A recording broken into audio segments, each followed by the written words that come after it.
Discerning shooters here for blue collar prepping. Last week we talked about auxiliary heat sources in our house. We're bugging in, did them fairly inexpensively. This week we're going to talk about fuel sources for those and how to deal with those and how to store them. As you can see, as I move over to the left or your right, multiple different things we have here. Here we have our kerosene heater from last week. And here, and I don't know if you can read this at home there, but we have this red jug. It's kerosene on it. Here we have our element heater. It's propane fueled, propane tank. In addition to that, which we didn't show last week, which we'll expand upon here in a couple of weeks, propane grill. This particular grill actually has the kit where I can feed it right off of a propane tank instead of using the little canisters. So that's very handy. So then as we come back over here, we just have normal gasoline. And what we got here is we got a chainsaw. If you don't have one, go get one. Everybody should have one. Even if it's a little one. I use mine more often than I thought I ever would. And we have a can of mixed gas. Now, storage properly. You don't want to mix any of these things up. You know, and you can buy multiple color different gas cans. There's blue, and there's green, and there's what have you for different things, for kerosene or for water, what have you. But I'm a big fan of, as you can see probably can't see right here, is the Sharpie. And the Sharpie is, you just bring it out and you write down on the can, it's like, hey, this has got kerosene in it. This has mixed fuel in it, which is 2-stroke. Okay, it's mixture gasoline and oil, and it's for running things like this. It's just a different cycle of how the motors operate. You can use your Google Full to figure that out. They have normal gasoline. They have lots of other gasoline appliances, which we'll talk about later on. Here in northern Michigan, you got to have a snowblower. You got a lawnmower. Things that we need every day, not necessarily in the prepper world, for any kind of, accident or emergency or some crazy disaster, but in your day-to-day routine, getting to work, having a nice lawn, things like that, gasoline. It also works on generators. Most generators out there, especially inexpensive, affordable ones, the ones that you get used, are gasoline fueled. So, and we have one of those, and we're going to talk about that later on, probably in a couple of weeks.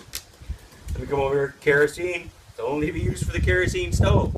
Now, if you remember last week, I had a diesel stove as well. Well, that diesel stove will be in diesel, using diesel, not kerosene. That will be a can all of itself, and it will be labeled diesel. And it will be a larger one. It will probably be, like you see this antique metal one here in the background. And I have another one that's even bigger than that yet, which I will label diesel. A lot of people don't like using metal because they rust. Well, the good way around that is in my garage, I have a storage area where I have a wooden shelf where all that sits up above the ground, so it is not in contact with the concrete or the wet floor, for the winter time, for the monsoon season or what have you. So they're pretty old, they lasted pretty long, and at the point where the paint starts to flake, I will paint them again. So then we come over here and we have propane. Now propane is different than liquid natural gas. Excuse me. Propane is different than natural gas. Natural gas is naturally occurring, hence it's called natural gas. And when they bring it out of the ground, occasionally they add odor to it, but not always. Propane is totally man-made. It is a petroleum product. They take gas out, they turn it into a liquid gaseous form. There you go. Good thing about propane over natural gas is that propane pretty much will store forever. I can put it in one of these containers right here, canisters, and it will last a long, long time. And put it on the shelf as long as it doesn't mess with the integrity or the ability to hold pressure of the tank, meaning it doesn't rust, it don't dent it, don't pierce it with anything. It will last indefinitely. Here in northern Michigan, there are a lot of homes that are fueled with propane, large propane tanks.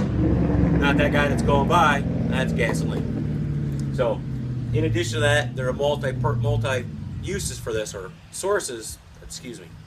You can use this as a fueling source for multiple things. Not that. You can use it for heat. You can use it for cooking. We have a deep fryer for turkey, which can be used for cooking, for using a skillet or what have you. And there are generators that also use liquid propane. And that would be something that I'll be looking at later on. We'll talk about that again when I get to the power sources. It's a little later on when we're talking about wiring the house and loads and things like that. So there you have it. Multiple different fuel types. All you really need is a Sharpie to be able to store them differently. Now, they won't last forever. Diesel fuel and kerosene will not last forever. They will get mold in them. They will actually start to fall apart. And so will gasoline if you don't add an additive to it. One of my favorites is Stable. They make it for diesel, they make it for kerosene, they make it for all the different things. This one is a handy little thing. You just squeeze it, and it fills up the amount that you need. Handy little chart on the back. It's perfect. I love it. And I have great success with this where I've had cans of gas stored for probably a year or two. And I pull it out and I use it. So, got to use an additive for long-term storage. I'm a big fan of that.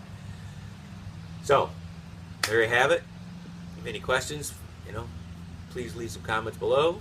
This is the Discerning Shooters. Be good, be safe, and if you can't be safe, be good and dangerous.